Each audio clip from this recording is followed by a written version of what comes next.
পাল্টা হামলা নয়, ফোনে নেতানিয়াহুকে বার্তা ট্রাম্পের। নির্দেশ অমান্য করে কি আগ্রাসন? পশ্চিম এশিয়ায় বাড়ছে উত্তাপ। ট্রাম্প নেতানিয়াহু সম্পর্কে কি তাহলে ফাটল? নিজের দলের সদস্যদের একাংশই ট্রাম্পের পাশে নেই। ইরান ইস্যুতে মার্কিন আইনসভায় চাপে পড়তেই নতুন মোড় নিয়েছেন ট্রাম্প। নতুন সামরিক পদক্ষেপ থেকে বিরত থাকতে ইসরায়েলকে পরামর্শ দিয়েছিলেন ট্রাম্প। ট্রাম্প চাইছেন সমঝোতা, কিন্তু ইসরায়েল চাইছে আরো কঠোর পদক্ষেপ। ট্রাম্পকে কি তাহলে নেতা মানছে না ইসরায়েল? তুমুল চর্চা চলছে বিশ্বে। সোমবার সকালে ইসরায়েলি বাহিনী পশ্চিম এবং মধ্য ইরানের সামরিক ঘাঁটি লক্ষ্য করে হামলা চালিয়েছে। তাতে ক্ষয়ক্ষতির পরিমাণ স্পষ্ট নয়, তবে তেহরানে তীব্র বিস্ফোরণের শব্দ শোনা গিয়েছে। ইসরায়েলি ইরানে ক্ষেপণাস্ত্র হামলার পর সতর্ক মার্কিন প্রেসিডেন্ট ডোনাল্ড ট্রাম্প। ইতিমধ্যে ইসরায়েলের প্রধানমন্ত্রী বেঞ্জামিন নেতানিয়াহুর সঙ্গে তিনি ফোনে কথা বলেছেন। প্রায় আধ ঘন্টা কথা হয়েছে দুজনের। সূত্রের খবর, ইরানে এখনই কোনো প্রত্যাঘাত করতে ইসরায়েলকে নিষেধ করেছিলেন ট্রাম্প, তবে সেই নির্দেশ কতটা মান্যতা পাবে তা নিয়ে সন্দেহ রয়ে গেছে। উল্লেখ্য, ইরানের সাথে যুদ্ধকে ঘিরে মার্কিন রাজনীতিতেও চাপে আছেন ট্রাম্প। ইতিমধ্যে মার্কিন কংগ্রেসে প্রেসিডেন্ট ডোনাল্ড ট্রাম্পের যুদ্ধ সংক্রান্ত ক্ষমতা সীমিত করার লক্ষ্যে একটি প্রস্তাব উত্থাপিত হয়েছিল। ভোটাভুটিতে প্রস্তাবের পক্ষে 215 এবং বিপক্ষে 208 ভোট পড়ে।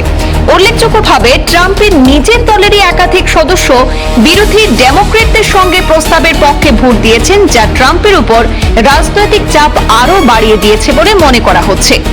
এদিকে রাজনৈতিক বিশ্লেষকদের একাংশের মতে, এই পরিস্থিতিতে ট্রাম্প প্রশাসনিক সংঘাতের পরিবর্তে কূটনৈতিক সমাধানের পথ খুঁজতে আগ্রহী। আর সেই কারণে ইরান যুদ্ধে কোনো সমঝোতা বা চুক্তির সম্ভাবনাও আলোচনায় এসেছে বলে বিভিন্ন মহলে জল্পনা হয়েছে। অন্যদিকে ইসরায়েলের অবস্থান এ বিষয়ে তুলনামূলকভাবে কঠোর বলে মনে করা হচ্ছে।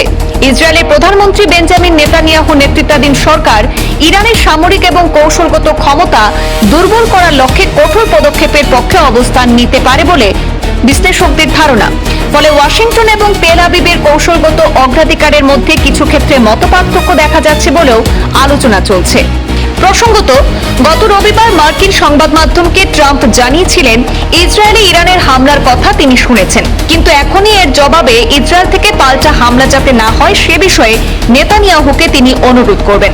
ইসরায়েলি এক আধিকারিককে উদ্ধৃত করে সংবাদ সংস্থা রয়টার্স জানিয়েছে, ট্রাম্প এবং নেতানিয়াহুর মধ্যে ফোনে প্রায় আধ ঘন্টা কথা হয়েছে।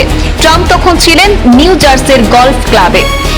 সেই ফোনালাপ নিয়ে হোয়াইট হাউস বা ইসরায়েলের প্রধানমন্ত্রীর তরফে আনুষ্ঠানিকভাবে কোনো মন্তব্য আসেনি।